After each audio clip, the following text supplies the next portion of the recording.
mong này kapul kamay kupni pipang met vah jadi bun sang khap yang dalai making le ruak ruwe ke le tip bing kedukna kadang san Vietnam nyempak kat le min ke nyup nap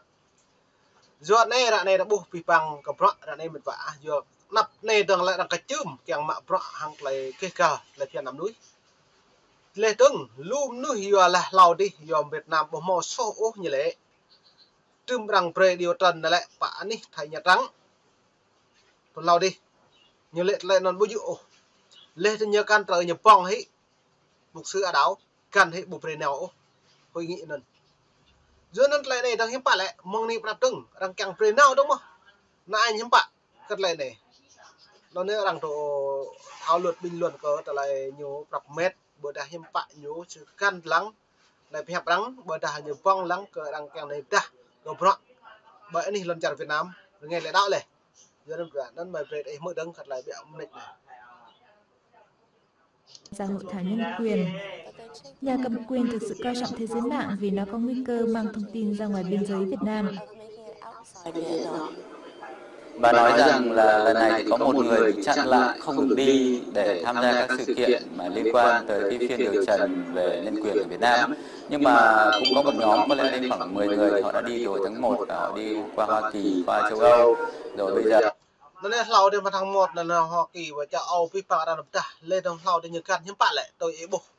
lên trong nhiều nhà bù đa bù họ nhiều giờ pul bằng mạ pro hàng lại cái cả lại phía nằm núi lên trong lúm tá trong bù mệt và hàng lại nhiều mạ pro lên trong hàng kẹt hiếm bạn có con na phương hướng nhầm trách lên trong hạt rét cái nhiều càng cái nhấp hàng lần trà răng lừa vắt cái nào buồn sáng tập pul cái nhấp giữa nước này này nhiều cái là phòng vấn tây nhá có bịa mạ pro bật pul buồn cung là lại hàng lại cái cả mang tập photo mạ pro là lại hiếm bạn lại Việt Nam nhiều màu ngay có lại phiền nằm núi à lê trong tụ má hàng lại tụ chum biển núi tôi toa hàng lại cái cả lê tướng nhiều màu mạ cự má hàng lại bình pul khắp có lần chả lê tướng càng tụ trụ lê tướng nhớ phi má cái pro hàng lại pul mạ pro bình xuân ngàn nên em mới đóng cái này lần ta nhớ một nhà nơi đây tôi chưa tới Geneva thì phải chăng đó là một cái biểu hiện nó cho thấy là tình hình nhân quyền Việt Nam đã được cải thiện. Giờ nó như lại lau đi mà sạp lên lau đi mau lại đằng neo bạn đi Geneva đi đạp ở Việt Nam nhưng bạn tôi ý bộ như đập cả ở Việt Nam mò ngày lại đó này bù đà cả nên em mới đừng. I think that you would be hard pressed to find anyone that says. Tôi nghĩ sẽ khó tìm ra được ai nói rằng nhân quyền Việt Nam đã cải thiện. Sự đồng thuận chung là tình hình nhân quyền ở Việt Nam xấu đi. Bố lại, bố chỗ mạ pro, hàng lại buồn cùng prong, lại trong nãy nhật lại á, núi, nếu ta rửa về lại anh ấy lần chặt mò ngày lại hàng lại kia cả, lại tương ra này bởi anh ấy lần chặt Việt Nam lưu tôi hàng lại sốt sát, lại trong bữa mệt, lại trăm pieng lùm ta hàng lại kia cả, bù kia cả, bởi nắp buồn cùng prong ố. Ruột lại nón như lẽ hàng lại đây, vậy ít bu băng hàng lại lằng mạ, pi băng hàng là bắt ôm, hàng lại hẹp, có lấy con đặc con sắn Việt Nam, hàng nhập hẹp bu dữ từ hồi chục như ngạo, lê nhung nhã phà như hẹp phà, cho nên tới viện này nhiều một hẹp lệ, hàng lại tôi tiệt toa cái nhà này.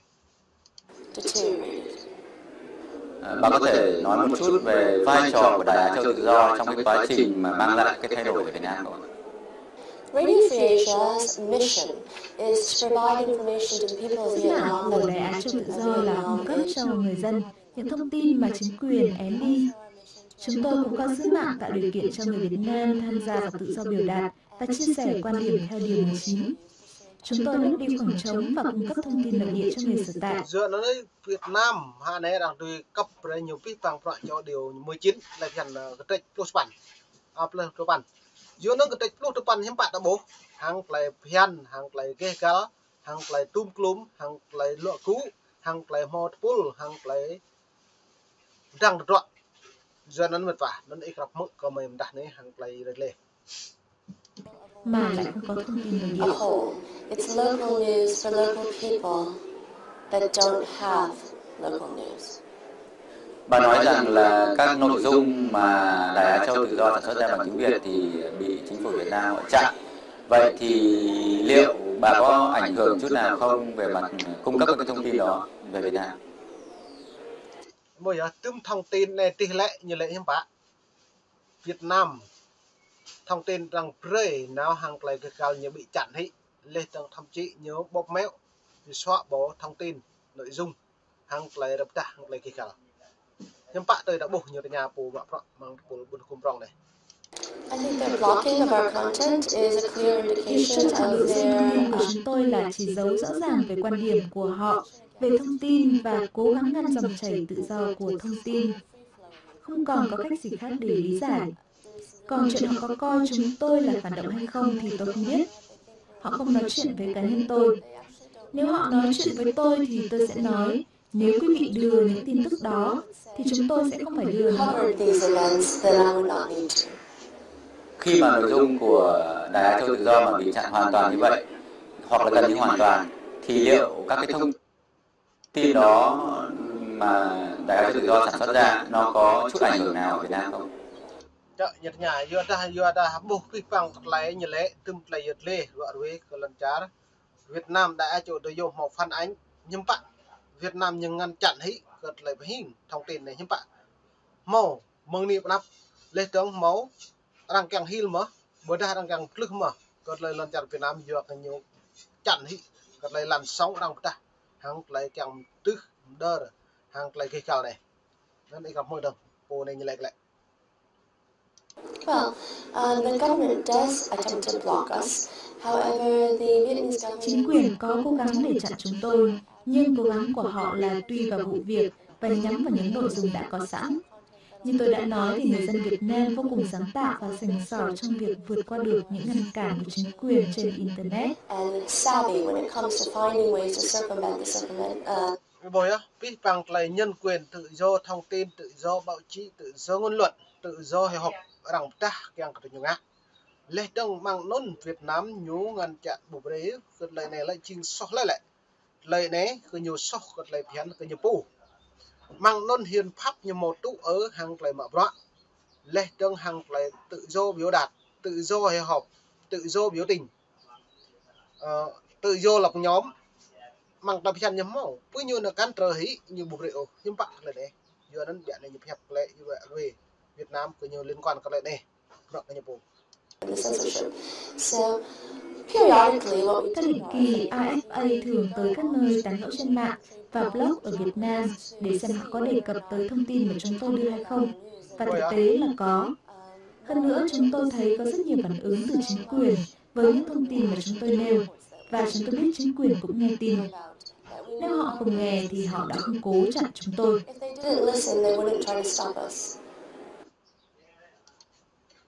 Giờ nó ta buộc vi phạm pro cắt lại này nhiệt lệ hàng lại rõ về ta buộc vi phạm pro hạt rẻ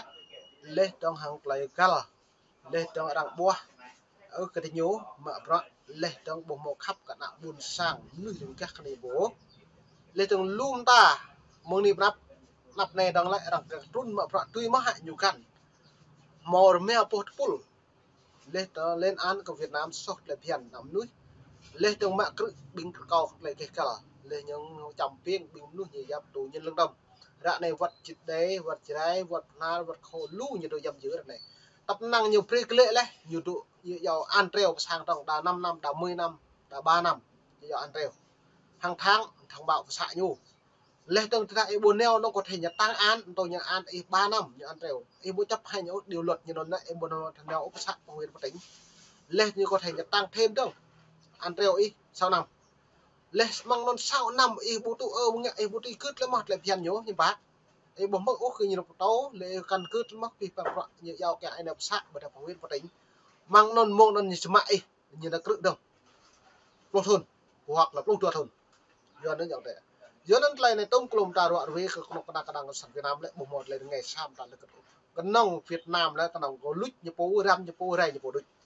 này lâu vì mong lại mệt vả thì muốn sang thật đấy một mong mình đúng lý rằng cái chum nhớ rằng leng cái nhiều loại những ngạ một niệm nạp nhân bạn lại tươi mất hại nhập phong rằng cái là ba trả loại vậy thì rằng đi lâu đi đưa sang lên lông lâu đi rằng trả lên ngạ lên nhu đồ lệ rằng bộc mẹo sự thật mà ra đây rằng càng nêu trả đâu mà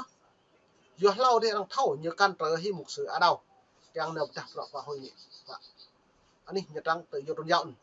ra này là cái đằng nam rê nam ta đúng không nhưng bạn là nhiều chẳng của mình phường hương rồi này mình rằng ta gặp lăng biệt vài buồn sang một đằng Việt Nam đấy nhiều màu đấy bộ màu cả đằng mình mùa này thì các bạn đi và vào lại nhiều lệ tự do thông tin tự do bảo chị lại nên rằng cái nhầm mà đằng đốt lặng cái như vậy đi là bạn đi lập này